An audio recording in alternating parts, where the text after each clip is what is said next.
وہ یہ تھا کہ انہوں نے اس غزل کو یعنی جو حقیقی روپ تھا، جو حقیقی شکل تھی، جو حقیقت صورت تھی، اور اس میں انہوں نے یعنی حقیقی انسانی جذبات کو انہوں نے پیش کیا۔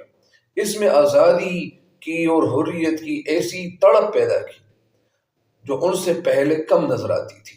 یعنی اس شعر میں یعنی یہ جو شعر ہے غزل کا ایک مطلع ہے، اور مطلع اس شعر کو کہتے ہیں جس شعر کی وجہ سے مطلب جس میں مطلع اس شعر کو کہتے ہیں جس میں قافی اور ردیف مطلب یعنی جو اس میں موجود ہو۔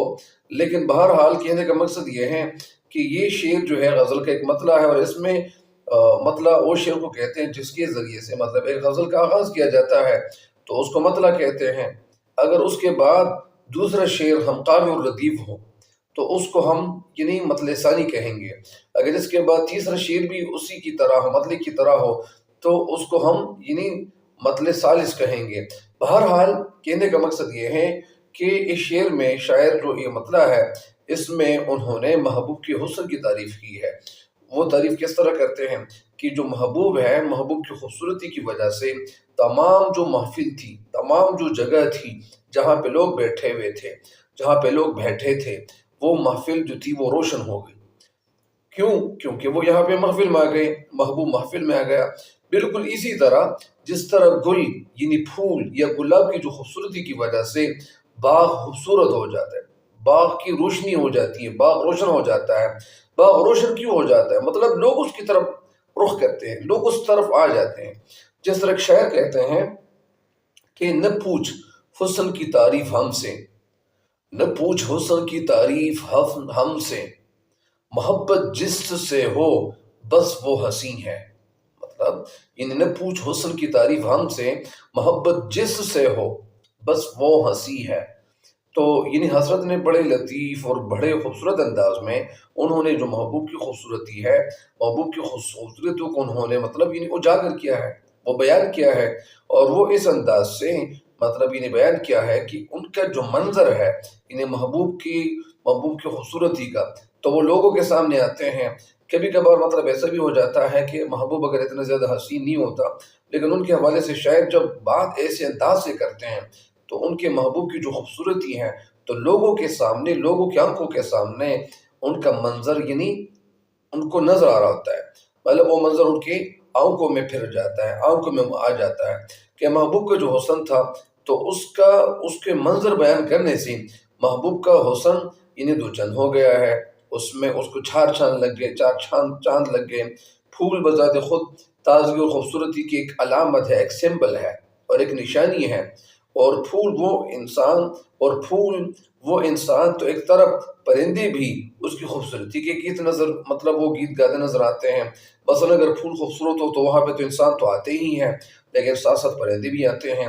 چنانچہ شاعر اسی پھول کی خوبصورتی کو سامنے رکھتے ہوئے انہوں نے محبوب کی خوبصورتی کو یہاں پہ یعنی واضح کیا ہے کہ جس طرح ایک شاعر بھی کہتے ہیں کہ یہ آرزو تھی تجھے گل کے روبرو کرتے، ہم اور بلبل بےتاب گفتگو کرتے۔ تو مطلب یعنی یہ آرزو تھی تجھے گل کے روبرو کرتے۔ بہرحال یعنی اس شعر کے حوالے سے ایک شعر اور بھی یہاں پہ ہے کہ وہ تو وہ ہے تمہیں ہو جائے گی الفت مجھ سے، وہ تو وہ ہے تمہیں ہو جائے گی الفت مجھ سے، ایک نظر تم میرا محبوب نظر تو دیکھو۔ تو بہرحال اس کے حوالے سے ایک دو شعر اور بھی ہے کہ حسن والوں سے کہہ دو کہ نہ نکلے باہر، حسن والوں سے کہہ دو کہ نہ نکلے باہر، کہ دیکھنے والوں کا ایمان چلا جاتا ہے۔ اور ایک شعر اور بھی ہے کہ کیا بتاؤں اس کے ساتھ وقت گزارا بہت ہے، کیا بتاؤں اس کے ساتھ وقت گزارا بہت ہے، دل کا قاتل ہی سہی پر پیارا بہت ہے۔ تو بہرحال یہ شاعر جو شعر ہے آپ کو میں نے عرض کیے تو وہ مطلب ایک شعری مثال کے طور پر آپ استعمال کر سکتے ہیں۔ بہرحال شاعر اس شعر میں یعنی حقیقت انہوں نے جو بیان کی ہے کہ انسان جس سے محبت کرتا ہے وہ اس کو دنیا کی تمام چیزوں سے اس کو خوبصورت دیکھتا ہے۔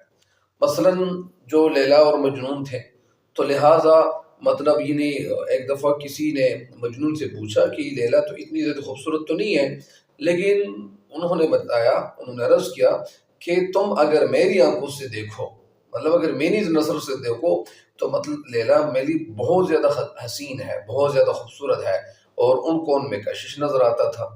تو بہرحال یعنی یہاں پہ یعنی اس کو دنیا کی تمام چیزوں سے محبوب جو ہے وہ ان کو خوبصورت نظر آتا ہے، اور جہاں محبوب موجود ہوں وہاں تمام روشنی موجود ہوتی ہے، یعنی وہاں پہ خوبصورتی آ جاتی ہے، خوبصورتی اسی کے دم سے ہی محسوس ہوتی ہے۔ مثلاً ایک بات یہ بھی ہے کہ یہ جو دوست ہوتے ہیں تو دوست بھی کبھی کبھار جو انسان کے دوست ہوتے ہیں وہ انسان کے کام آتے ہیں۔ اگر ایک انسان اکیلا ہے، ان کا کوئی دوست نہیں ہے، دوست ایسا ہونا چاہیے کہ وہ مصیبت کے وقت کام آئے۔ بہرحال ان خوبصورتی اسی کے دم سے ہی فیل ہوتی ہیں، محسوس ہوتی ہیں۔ اگر محبوب نہ ہو تو پھر دنیا کی خوبصورتی تو ختم ہو جائے گی۔ چنانچہ حضرت کو بھی اپنے محبوب کی موجودگی، یہ لفظ کیا ہے، موجودگی نہیں، موجودگی میں تمام محفل روشن دکھائی دے رہی ہے، اور اس کی مثال دینے کے لیے شاعر نے پھول اور چمن کی مثال دی ہے کہ چمن کی خوبصورتی بھی پھولوں کی وجہ سے ہے۔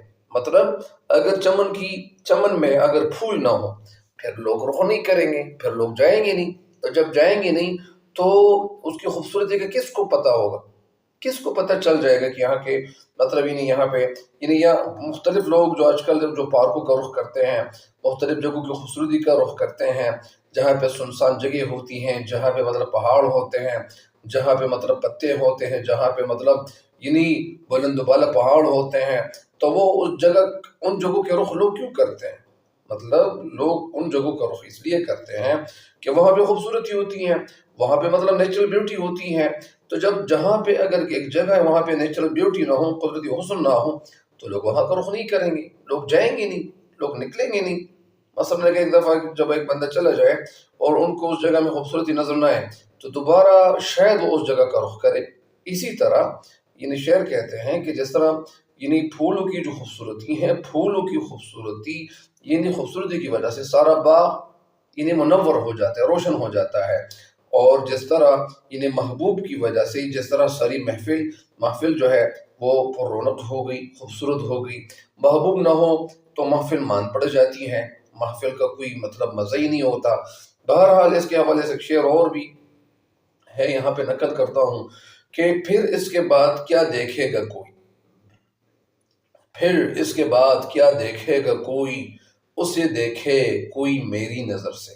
مطلب جب نظر نے نظر کو نظر بھر کے دیکھا، نظر کی نظر کو نظر لگ گئی، یا نظر کو نظر کی نظر لگ گئی، تو مطلب نظر کی یا نظر کو نظر لگ گئی، یا یہ اس طرح ہے کہ نظر، تو بہرحال نظر نے نظر کو نظر بھر کے دیکھا، نظر کی نظر کو نظر لگ گئی۔ تو بہرحال کہنے کا مقصد یہ ہے کہ جب انسان اتنا زیادہ خوبصورت ہو، اگر خوبصورت ہو یا نہ ہو، لیکن عاشق کے لیے تو سب سے دنیا کا خوبصورت انسان نظر آتا ہے۔ بہرحال مجھے امید ہے کہ آپ اس شعر کی تشریح سے فائدہ اٹھائیں گے۔ اگر آپ کو فائدہ ہو رہا ہے تو دوسرے لوگوں کو بھی اس چینل کے حوالے سے بتائیں تاکہ ان کو بھی اس سے فائدہ ہو۔ بہرحال مجھے بھی دعا میں یاد رکھیے گا، اور اللہ تعالیٰ سے دعا ہے کہ اللہ تعالیٰ آپ سب کو دنیا و آخرت میں کامیاب کرے۔ تب تک کے لیے مجھے دیجیے اجازت۔ اللہ نگہبان۔